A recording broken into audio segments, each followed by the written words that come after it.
자, 그럼 수업을 시작해 보도록 하겠습니다.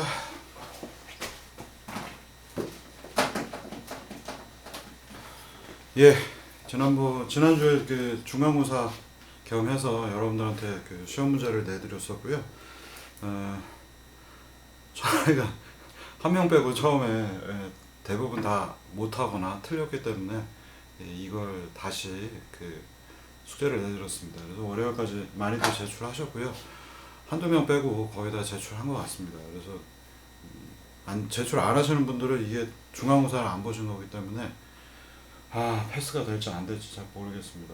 어쨌든 숙제가 지금 뭐 7, 8개 나갔기 때문에 그 숙제들도 열심히 하시면 좋겠고요.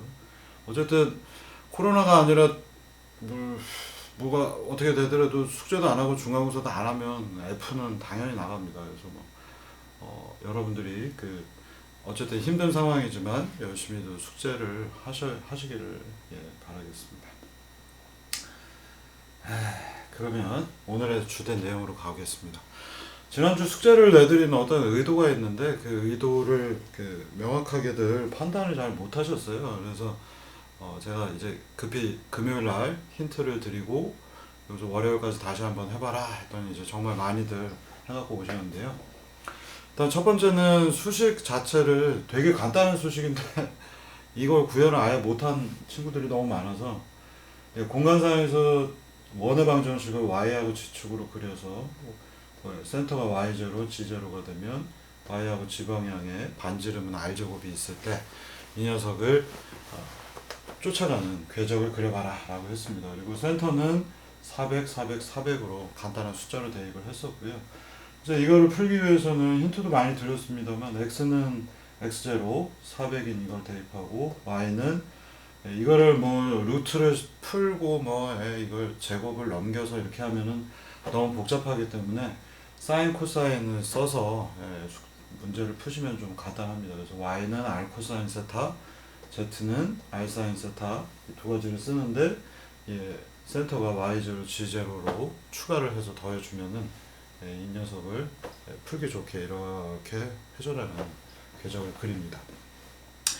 자, 그래서 0도부터 360도까지 그림을 그려야 되고 각각의 각도는 5도로 하라고 제가 얘기를 했어요. 그래서 이대로 이제 풀어보시면은 C포스라고 하는 펑션을 써서 해보시면은 생각보다 되게 느리죠. 그래서 제가 처음 보여드린 것처럼 틱, 틱, 슈 이런 식으로 그리기 때문에 원을 그리는지 원은 비슷하게 그려집니다만 몇 가지 좀 문제가 있고요. 그래서 인버스 키네마틱스인 IK가 이 C포스 안에서는 Q1부터 Q6까지 좌표를 우리가 구한 거는 X, Y, G니까 Y, G라고 하는 값을 인버스 키네마틱스에다 대입을 하면 각도 6개를 얻어주죠. 그래서 이 6개를 토대로 해서 움직이는 포스나 무브 펑션들을 쓰게 되면 이 녀석들의 궤적이 최소한 100번씩 수행을 합니다. 그래서 포지션을 가라 그러면 특정한 각도로 움직여라 이게 쭉 해서 100번을 움직이기 때문에 여기서 5도씩 갈 때도 100번, 100번, 100번, 100번 이렇게 해서 가기 때문에 굉장히 느려집니다. 그래서 이 느려지는 현상을 피하기 위해서 여러분들한테 포지션 안에는 포스라는 펑션 안에는 무브 펑션이 또 들어가 있고 이 무브 펑션의 스텝과 피 컨트롤을 위한 개인값 KP를 수정할 수 있게 제가 해서 드렸고요. 그래서 이거를 수정을 하지 않으면 여전히 마찬가지로 되게 느리게 그려질 거고 되게 느려서 원을 그리는지 뭘 하는지 모르겠기 때문에 빠르게 그리려면 이 부분들이 같이 수정이 돼야 됩니다. 그러니까 여러분들이 여태까지 이 과목을 열심히 듣고 숙제도 해보시고 하신 분들은 각각의 함수가 어떤 의미로 만들어졌는지 이해할 수 있기 때문에 이게 너무 느리다라고 하는 것들은 당연히 무브 펑션을 수정을 하셔야 되는 거죠. 그래서 C포스를 참조하라고 그랬더니 아예 이걸 못 그리신 분들이 너무 많고요. 거의 다 못 그렸고 한 번 빼고 거의 다 못 그렸고 두 번째 제출하라고 했을 때는 대부분 이거를 이제 수정들을 했고 무브 펑션까지 수정을 했습니다. 그래서 여러분들이 컨트롤을 그때 토로에 망치해가지고 하는 예제들로 설명을 드린 것처럼 우리가 개인값을 수정을 하면 이 녀석들이 되게 빠르게 움직이는 시스템 다이나믹스가 빨라지기 때문에 그런 부분들을 종합적으로 좀 물어보는 질문이었고요. 최소한 저 한 학생이 완벽하게 처음부터 잘 풀어왔기 때문에 예, 굉장히 잘했습니다. 그래서 그 학생이 이제 만점 받고 다른 학생들은 조금씩 점수가 깎여져 나가겠습니다. 근데 뭐 점수 자체가 이게 중간고사가 아주 크거나 하지 않아요. 전체 한 10%, 10점 뭐 이 정도밖에 안 되기 때문에 너무 그렇게 긴장하지 마시고요. 문제를 여태까지 했던 예제들이 어떤 의도를 가지고 진행이 되고 있는가를 한 번쯤은 중간고사의 형태를 토대로 해서 여러분들한테 한번 질문 던져본 것이고, 생각보다 공부를 열심히 안 하는 것 같습니다. 어쨌든 그 실험을 우리가 뭐 오프라인 수업을 하게 되면 실험을 할 텐데 1차적으로 뭐 계속해서 딜레이가 되기 때문에 어쩌면 실험을 못 할 수도 있어서 이런 식의 그 시뮬레이션 가지고 충분히 여러분들이 숙달되도록 한번 가도록 하겠습니다. 아마 뭐 저 최소한 6월달 되면은 언젠가 한두 번은 실험할 기회가 생길 것이고, 그럼 그때 한 번씩 실험은 해보도록 하겠습니다.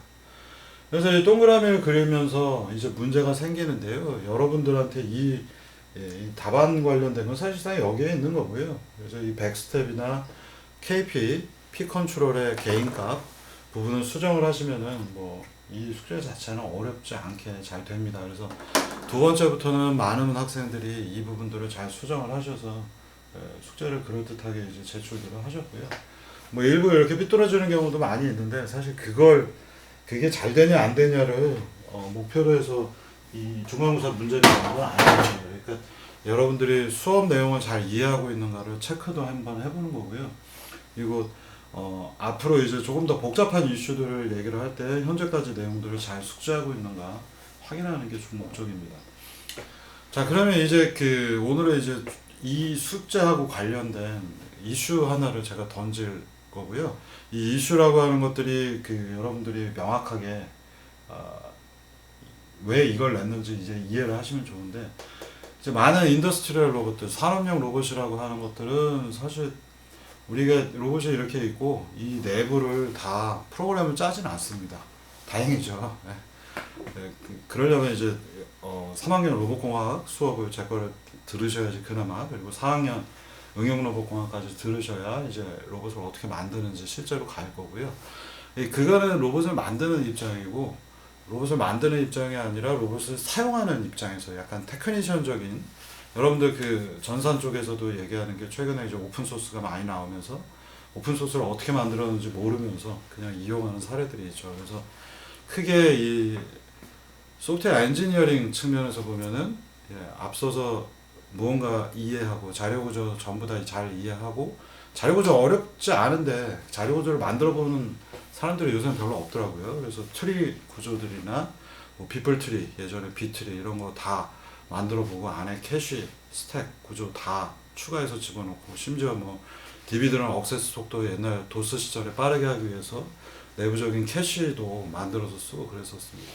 근데 이제 요새는 그런 거를 모르는, 그런 거를 아니 몰라 난 모르겠고 그냥 SQL 쓰면 돼, 스커 가지고 하면 돼 하는 세대에 들어서다 보니 이 앞쪽에 정말로 복잡한 문제들은 엔지니어 관점에서, 소프트웨어 엔지니어링 관점에서 전공자들이 또는 그쪽의 전문가들이 잘 만들어 놓으면 그것과 별개로 이걸 가져다만 쓰는 테크니션이라고 하는 용어를 씁니다. 그래서 엔지니어와 테크니션이라는 두 가지 갈림길이 있고요. 많은 최근에 이제 라이브러리나 플랫폼을 이용하는 것들은 전부 다 이런 테크니션입니다. 그래서 이 로봇 분야 쪽에서도 그 생각보다 많은 그 엔지니어보다는 오히려 테크니션적인 경향성들이 두드러지게 요새 진행이 되고 있고요. 로봇 단가 자체가 굉장히 저렴하게 낮아지다 보니 이걸 그냥 로봇을 활용만 하는 테크니션적인 관점이 존재합니다. 그리고 이 수업은 엔지니어 관점보다는 조금 더 테크니션 쪽에 가깝고요. 그럼에도 불구하고 완전 테크니션은 여러분들이 아니기 때문에 약간의 엔지니어링적인 내용들이 같이 포함이 되고 있습니다. 그래서 이런 많은 산업용 로봇에서는 여러분들이 실제로 방금 그 중간고사에서 하셨던 동그라미를 그린다는 행위 자체가 사실은 이제 트래킹 프로그램이라고 부를 수 있습니다. 트래킹입니다. 그래서 뭔가 내가 이렇게 트랙 쫓아가면서 트랙은 여러분 뺑뺑이 도는 육상 트랙 생각하셔도 좋고요. 이 트랙 거기를 쫓아가기 때문에 트랙이고요. 또는 뭐 GPS 트래커 이런 용어들, 로그 트래커 생각하시면 되겠습니다. 그래서 무언가를 쫓아간다라는 용어 자체가 이제 트래킹이라고 부릅니다. 그래서 이 트래킹을 하려면 여러분들이 지금 하셨던 동그라미를 그리는 작업 자체가 트래킹 문제가 되겠고요. 동그라미에 해당하는 수식이 주어졌고 그걸 쫓아갈 때 어떻게 로봇이 따라가는가 라고 하는 부분을 실제로 여러분들이 한번 해보신 거고, 펑션을 잘못 사용하면 제가 처음 보여드린 예제처럼 굉장히 천천히 움직이니까 트래킹이라고 하기 조금 애매하고 되게 예쁘지 않은 동그라미를 그릴 경우가 많습니다. 그래서 이걸 조금 더 동그라미 그리는 것처럼 빠르게 그리려면 산업용 로봇에서는 어떻게 해야 되는가? 산업용 로봇이 아니라 이 트래킹은 지금 여기 설명드린 것처럼 패스나 트래젝토리, 경로나 궤적, 시간이 들어가면 지난번 얘기 드린 대로 트래젝토리, 시간이 들어가지 않으면 패스라고 합니다. 그리고 여러분들이 실제로 이번에 하셨던 거는 패스에 해당하고요. 시간을 그렇게 중요하게 고려하지 않았기 때문에 경로, 패스 쫓아가는 문제가 됐었고요. 그래서 이런 패스, 경로나 트래젝토리를 궤적을 쫓아가는 작업들을 전부 다 트래킹이라고 합니다. 그런데 중요한 거는 컨트롤이 그 안에 포함이 되어 있습니다. 그래서 궤적이나 경로가 이렇게 주어져 있으면 로봇은 현재 여기다가 여기로 갔다가 빨리빨리 요 다음 궤적들을 또는 경로들을 쫓아 들어가야 돼요. 컨트롤러가 동작을 하면서 너무 이걸 이렇게 잘 따라갈 수도 있겠지만 너무 많이 가면 다시 이쪽으로 돌아가고 또 모자르면 이렇게 제어들을 하면서 뭔가 진동들이 일어나면서 이 부분들을 쫓아 들어갑니다. 근데 그 진동 폭이 되게 작으면은 우리가 보기에는 매끄럽게 보이는 형태가 될 겁니다. 그래서 트래킹은 주어진 경로 또는 궤적을 컨트롤러를 써서 쫓아가는 행위를 뜻합니다. 그래서 예를 들면 000에서 10까지 라인을 그려라. 그러면 라인 패스나 라인 트래젝토리가 들어가면 지난번 여러분들이 망치 갖고 주고 배우셨던 컨트롤러가 동작을 하면서 라인을 그리려고 노력을 합니다. 그래서 원래의 라인은 이렇게 주어져 있더라도 컨트롤러가 이걸 쫓아가기 때문에 조금 빠르면 요 밑으로 다시 내려오고 너무 내려가면 다시, 그래서 이런 식으로 이 라인을 쫓아 들어가려고 노력을 하는 거죠. 여기에 이제 로봇팔이 이렇게 매달려 있는 겁니다. 그래서 로봇팔의 각도들이 변하면서 이 직선 궤적을 어떻게 해서든 만들어내려고 하는 거고요. 여러분들 예제에서는 동그라미만을 패스 형태로 그렸고, 그 다음에 이 시스템은 다이나믹스를 제거한 대신에 컨트롤은 P 컨트롤 하나만 썼기 때문에 흔들림이 많이 보이지 않아요. 다이나믹스가 있어야 이렇게 흔들릴 텐데 쭉 하고 P 컨트롤만 하기 때문에 지난번 설명드린 것처럼 P 컨트롤을 하게 되면 궤적을 이렇게 쫓아 들어가기 때문에 절대 바깥쪽으로 튀어나가는 게 나타나지 않습니다. 그래서 궤적을 쫓아 이렇게 들어가기만 합니다. 자, 그런데 이 트래킹이라고 하는 것들을 제대로 로봇 쪽에서 하려고 하면요, 원칙적으로는 그 PD 컨트롤에다 플러스 자코비안 매트릭스라고 하는 야곱이 만들었겠죠. 자코비안 매트릭스를 인버스로 잘 풀어서 궤적 설계나 트래킹 문제들을 잘 풀어야 되는데 많은 산업용 로봇들은 이런 기능을 처음부터 주지 않습니다. 그리고 이 자코비안 매트릭스 같은 경우는 특히 건드리기도 어렵고요. PD 컨트롤 외에는 다른 컨트롤러를 또 도입하게도 해놓지 않아요. 그래서 실제로 여러분들이 하셨던 이번 그 중간고사 내용 같은 경우도 이 PD 컨트롤을 직접 건드리라고는 제가 하지 않았고 KP 개인값만 수정을 해서 무분 명령에서 수정을 해서 그 녀석을 돌려주는데 완전히 수렴을 하지 않고 조금 적은 스텝만 활용을 해서 빠르게 쫓아 들어가도록 수정을 하게 할 수 있게 해놨습니다. 이런 식의 여러분들이 하셨던 숙제를 풀었던 과정과 굉장히 유사한 펑션만 제공하는 것이 많은 산업용 로봇들입니다. 그래서 여러분들이 산업용 로봇은 여기 있는 대로 PD 컨트롤 플러스 자코비안 매트릭스라고 하는 로봇공학에서 원래 다루려고 하는 트래킹 이론들을 전부 다 쓸 수 없게 막아놨는데, 그래도 PD 컨트롤 일부와 그리고 여러분들이 궤적을 설계해서 집어넣으시면은 여러분들이 중간고사에서 푸신 것처럼 개인값 높이고 컨트롤 스텝 되게 줄여가지고 이 녀석을 그럴듯하게 원 나오게 바꾸는 형태로 쓸 수 있게 산업용 로봇은 그런 방식으로 트래킹 문제들을 지원을 합니다. 그래서 사실 이 인더스트리얼 로봇, 그 산업용 로봇에서는 트래킹을 아주 매끄럽게 해결하기가 원칙적으로 어렵습니다. 그래서 얘네가 제공하고 있는 기능만 가지고 이걸 구현을 해야 되기 때문에 제가 비슷한 사례로서 여러분들한테 그 중간고사를 한번 해보라고 얘기를 드렸던 겁니다. 그래서 이 매니팩처러, 그 제조사가 컨트롤 로직 관련된 건 전부 다 오픈하지도 않고요.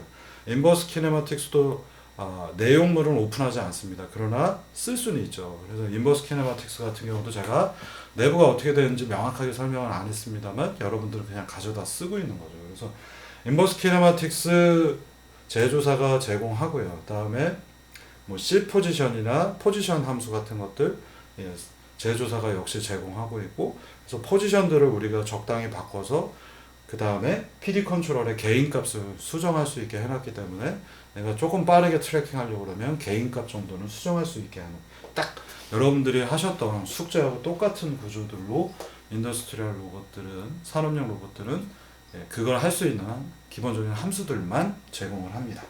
그래서 여러분들이 그 뭔가 엔지니어링 관점이 아니더라도 이 트래킹 문제라는 것들이 내가 무엇을 바꿔야 빠르게 이 녀석을 쫓아 들어가겠구나 라고 하는 것들을 하나의 사례로서 숙제를 중간고사를 만들어서 여러분들한테 내드렸던 거고요. 그래서 뭐 아이디어를 짜내서 이게 이러이러한 기능들을 각각 가지고 있기 때문에 이렇게 바꾸고 저렇게 바꾸면 되겠구나 라고 하는 형태로 시험 문제를 내본 건데 많은 학생들이 이해를 잘 못한 것 같아요. 한 명 빼고. 그래서 어쨌든 뭔가 힌트를 많이 제가 프로시저를 알려드렸더니 많이들 하셔서 그래도 다행인 것 같습니다. 왜 이 컨트롤 로직 같은 것들을 오픈을 하지 않냐면요. 뭐 예를 들면 되게 유명한 덴마크의 로봇 회사입니다. 요새 협동 로봇이라는 용어로 불리는데 유니버셜 로봇이라고 하는데, 이 로봇은 움직이다가 이렇게 저를 딱 때리면 외부에서 뭔가 내가 바깥으로 움직이라고 했는데 움직이지 못하고 뭔가 충격이 들어오면 이때 여기에 토크가 생각보다 더 많이 걸리죠. 윙 하고 누르니까요. 그 순간 딱 멈추는 거예요. 그래서 사람한테 부딪혔을 때 멈추게 하는 기능들, 보통 임피던스 제어라고 부릅니다. 그래서 전자과학 쪽에서는 임피던스 하면은 임피던스 저항 모델, 임피던스 코일, 임피던스 커패시터 이런 모델들이 있죠. 그래서 스프링에 해당하는 에너지를 모을 수 있는 커패시턴스 관련된 임피던스를 활용을 해서 임피던스 제어를 해서 안전하게 내가 이만큼 움직여야 되는데 못 움직이고 있으면 과도한 토크가 걸리니까 멈추는 이런 기능들이 구현이 되어 있습니다. 그래서 이런 기능들이 자기네 그 원래의 소스 코드 안에 펌웨어 안에 들어가 있기 때문에 그 코드 자체는 오픈은 하지 않고 단지 PD 컨트롤러의 KP, KD라고 하는 개인값만 수정할 수 있도록 이렇게 만들어 놓습니다. 지금 해상도가 좀 떨어져서 제가 잠깐 멈췄다 다시 이어서 하겠습니다.